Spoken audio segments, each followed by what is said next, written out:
In July 2025, I was on a break from work because of depression.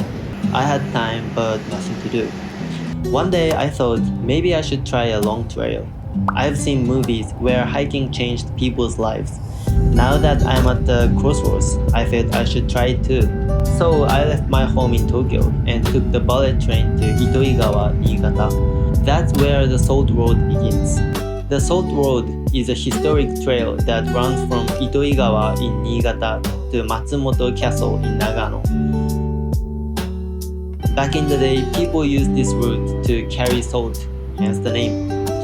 It's about 140 kilometers. I plan to finish in 6 days.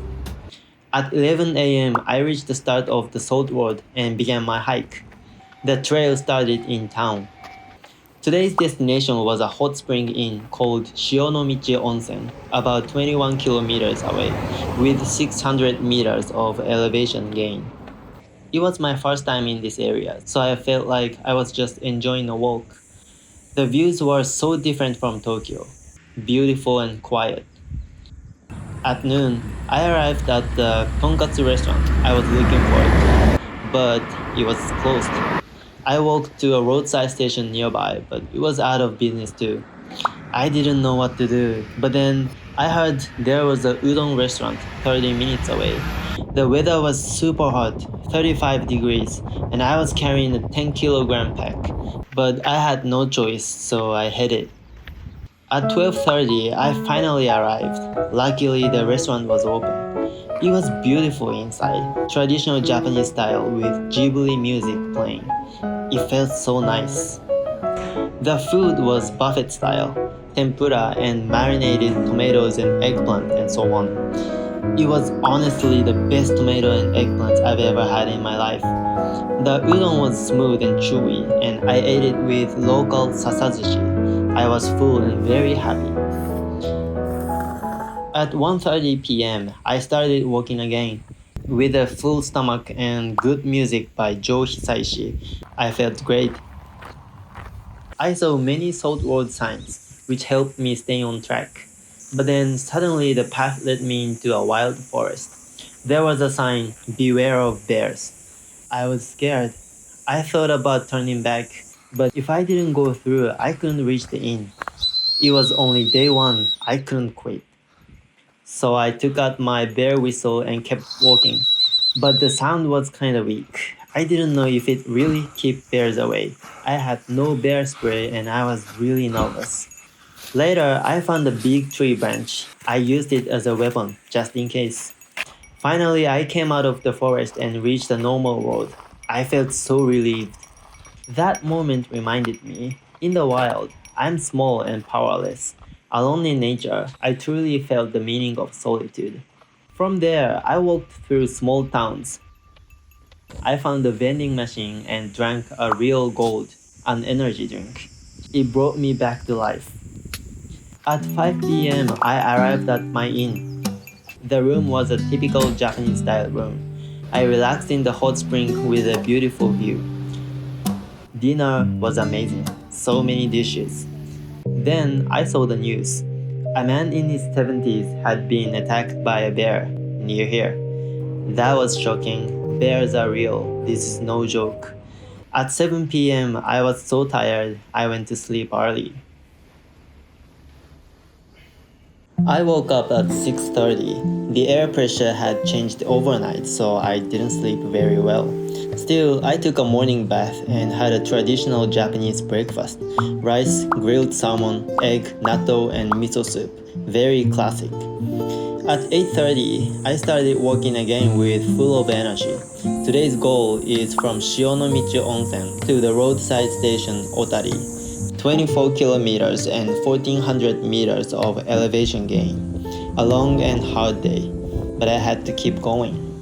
Soon I entered the mountain trail. The path was narrow, with plants growing everywhere. Sometimes I had to push through the bushes.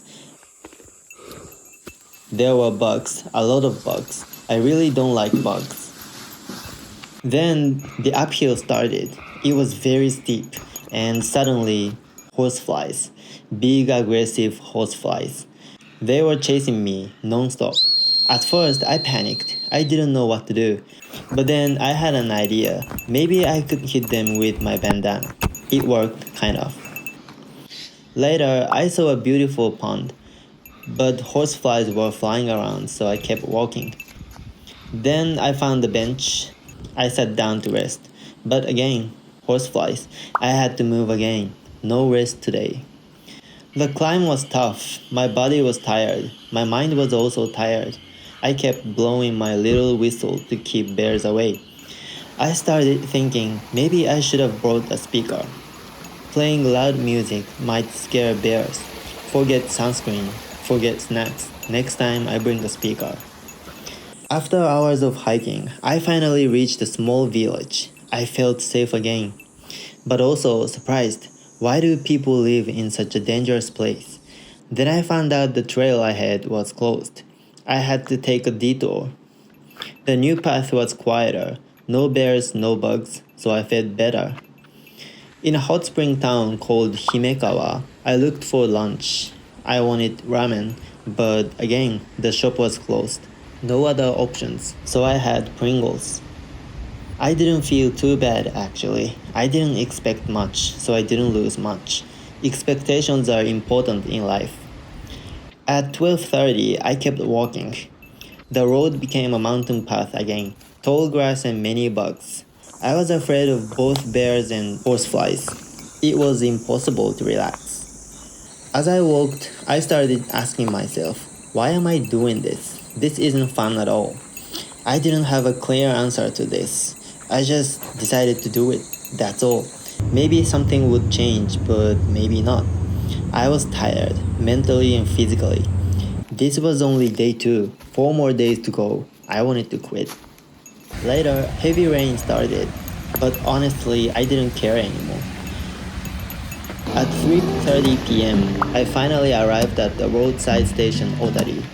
I relaxed in the sauna and hot spring. My body and soul were exhausted. Then I took a train. Don't worry, I'm not cheating. There were no places to stay nearby, so I rode a train to find a bed for the night. Tomorrow I'll return and continue the trail. At 7 p.m., I arrived at the inn. Dinner was amazing. Too much food actually, but very delicious. After dinner, I did my laundry. Then I changed into a yukata, a light kimono. 10 p.m. I went to sleep. Another long, hard day. I woke up at 5:50 a.m. But to be honest, I didn't sleep well at all. Probably because of the sudden change in air pressure again. I still felt tired, and top of that, I was still kind of traumatized by the horseflies from yesterday. So yeah, I was feeling down. Still, the breakfast I had that morning was amazing. Another beautifully traditional Japanese meal. After checking out, I headed to Minami Otari Station, the nearest station to the lodge. From there, I made my way back to the roadside station Otari, where I had stopped the day before. I looked up and realized the mountains I was seeing in front of me were what I was gonna hike today, and honestly, I felt a little overwhelmed. Another day of mountain trails. I arrived near the roadside station Otari and finally started hiking again. Today's goal was Hakuba Oike. It was gonna be a 20 kilometers trail with an elevation gain of 1100 meters. Luckily, the weather was great. The sun was shining bright, but it wasn't too hot, just around 30 degrees, perfect for hiking. I kept walking along the salt road. The path was surrounded by greenery, but it wasn't overly wild or overgrown. In fact, most of the trail was wide and open. It felt spacious and easy to walk. And most importantly, there were no signs of horseflies. Starting today, bear encounters were less of a concern, so all I was really worried about was horseflies. But since there were none, I finally felt at ease. While hiking, I listened to an album called Your Favorite Things by Satoko Shibata. Her music is perfect for walking in the mountains. It helped me lift my mood and keep a good pace. And the views, wow. I didn't expect much, but the scenery turned out to be absolutely stunning. It actually made the hike enjoyable. Then I hiked through forest and into a town, and then back into the forest, and again into town, and again into forest. That was kind of pattern today, alternating between forest and town areas. Around 12:30, I took a short break. The kind lady from the lodge last night had packed me some rice balls. I ate them while thinking about her kindness. After that, I hit the train again. The next stretch was long, straight, flat path. It felt amazing to walk through, like a deep forest path. And then suddenly, I ran into a whole troop of wild Japanese monkeys. They were right in the middle of the path. I wasn't sure what to do, but once I started walking toward them, they backed away. Honestly, I kind of felt like I was leading a monkey parade. It was great. I kept walking, and around 2 p.m., I arrived at my lodge by Hakuba Oike, my goal for the day. I finished the trail pretty early this time. After checking in, I relaxed with some milk tea in my room, took a bath, and did my laundry. At 6 p.m., I had dinner. This time, it was a Western-style meal, which was a nice change after several days of traditional Japanese food. And for dessert, Häagen-Dazs. I went to bed around 8 p.m. I woke up at 7 a.m. Once again, I didn't sleep that well, probably because of the pressure change. Breakfast was a very typical Japanese breakfast, just like the previous days. But even after eating, I still didn't feel energized. Outside, it was raining. Around 9 a.m., I put on my rain gear and set off. Today's goal was to get from Hakuba Oike to Shinano Omachi. It would be a 33 kilometers walk with about 500 meters of elevation change. The first half of the day was just walking through town. The roads felt like a weird in-between, not quite countryside, not quite urban. And for someone like me who grew up in a similar kind of in-between place, it wasn't that interesting. Walking on paved roads gets boring pretty quickly. After about 2 hours, I arrived at the roadside station Hakuba around 11 a.m. There was a coffee stand with a friendly dog in front, so I stopped for a break. I had a cappuccino to lift my mood. By 11:30, I was back on the road. Luckily, the boring roads started turning into proper countryside paths and forest roads. The scenery got more and more interesting. I came across a treehouse, which reminded me of my childhood. Along the Salt Road, I often saw Buddhist statues, which are said to watch over travelers on this route. Eventually, I reached the lake, Aoki Lake. After passing Aoki Lake, I came across another lake, Nakatsuna Lake. There are quite a few lakes in this area. A bit further along, I found myself looking at Kizaki Lake. Kizaki Lake actually appears in one of Satoko Shibata's song titles. It's such a great track. I really hope more people give it a listen. And the lake itself is beautiful too. I highly recommend visiting if you ever get the chance. I kept walking and walking until around 3 p.m. I was completely exhausted and starving, so I devoured an entire pack of Koala's March cookies in one go. Finally, at 3:30 p.m., I arrived at my final stop, Shinano Omachi station. Just a short walk from there was the ryokan, where I'd stay for the night. My room was a refined, modern Japanese-style room. I ate some Pringles, took a bath, and headed out for dinner. I hadn't included meals in my reservation for the night, so I treated myself to some yakiniku, Japanese barbecue. I spent 5,000 yen and ate all the delicious meat I wanted. At 8 p.m., I got back to the inn, changed into yukata, and went to bed. This was the view from the rooftop of the ryokan I stayed at. I left around 9:30 a.m. Since the stay didn't include breakfast, I had to find somewhere to eat. I was hoping to find a bakery or cafe nearby, but unfortunately, none was open that early. So I started the day walking on an empty stomach. Today's goal was to walk from Shinano Omachi to a town called Azumino. The distance was about 22 kilometers, with an elevation change of just 200 meters. It was mostly flat, easy walking through peaceful countryside landscapes. Along the way, I came across one of those strange statues of elementary school kids that you often see in Nagano Prefecture. They are usually placed near crossroads to remind drivers that they're entering a school zone, I guess. After about 2 hours of walking, I found a Chinese restaurant. I ordered a set meal with yurinchi, a kind of crispy fried chicken with sauce. Feeling full and recharged, I hit the road again. The sun was blazing. It was an incredibly hot day. Summers in Japan can reach 35 degrees with very high humidity, so you really have to be careful about heat stroke. In fact, just last month, over 17,000 people were taken to the hospital in Japan due to heat stroke. I pushed through the heat and finally around 3:30 p.m. I arrived at my accommodation in Azumino. It was so hot that the first thing I did was take a cold shower. Then I took a quick nap to cool down and recover. Later, I headed out to a nearby cafe. I ordered a slice of gâteau au chocolat and iced coffee. Both were incredibly high quality. It was so good that I ended up buying a bag of beans to take home. After the cafe, I visited the nearby Hotaka shrine.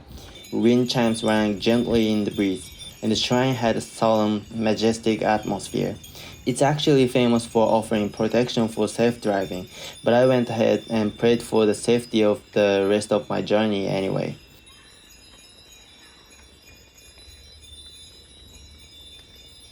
As the sun began to set around 7 p.m., I made my way to pizza place. I ordered Budweiser and margarita pizza. My body and brain were both thrilled. After dinner, I returned to my hotel and went to bed around 10 p.m. I woke up at 8 a.m., opened the curtains, and realized the view from my room was directly facing a graveyard. Not the most cheerful way to start the day. I quickly packed up and left the hotel. Once again, breakfast wasn't included in my stay, so I stopped by a bakery just around the corner. It's a shame I didn't get a good shot of the food, because it was actually delicious. With my stomach satisfied, I hit the road one last time. Today, I was walking from Azumino to Matsumoto Castle, the final destination of this journey. It was about 23 kilometers with a moderate 300 meters of elevation gain. The first part of the walk was through peaceful rice fields. As I walked, I thought about how these fields produce the rice I eat every day and how important it is to protect this kind of a landscape. The sound of cicadas and clear streams, everything around me was pure summer in Japan. It felt peaceful and deeply refreshing. At noon, I stopped to rest under a bridge. There weren't any restaurants nearby, so I had some barley tea and Pringles. Not the most glamorous lunch, but it kept me going. From here, I had to climb a small mountain, not too steep, but the temperature was climbed over 35 degrees again. Hiking uphill under that blazing sun was brutal. Eventually, at the top of the climb, I caught a glimpse of the city of Matsumoto. Knowing that Matsumoto Castle was close gave me a sudden burst of energy. I walked through the town for another hour or so, and finally around 2 p.m. I saw it, Matsumoto Castle, a proud, majestic sight. I had finally completed the Salt Road Trail, but to be honest, I wasn't feeling triumphant. All I could think about was how tired and hungry I was, and how much I wanted to wash off all the sweat in the bathhouse. Physically and mentally, I had hit my limit. I walked another 30 minutes in the scorching heat and finally made it to a nearby Sento, a public bath. I took a shower first, then ordered a deep-fried horse mackerel set meal. It tasted amazing. The rice alone felt like a reward. After that, I spent about 2 hours soaking in the bath and sauna, letting my body recover. Then I headed to Matsumoto Station to catch the bullet train back home. That was truly the end of the journey. Looking back, I asked myself, did anything change because of this trail? Honestly, I'm not sure. But I do know this. I'm glad I did it. Through this trail, I got to see countless landscapes with my own eyes. Scenery that most people living in Japan may never witness. As I was reflecting on all this, a quote from the magazine of life came to mind. To see the world, things dangerous to come to see behind walls, to draw closer, to find each other and to feel. that is the purpose of life. And I thought, yes, hiking brings joy, it enriches your life, and this just might become a lifelong hobby for me.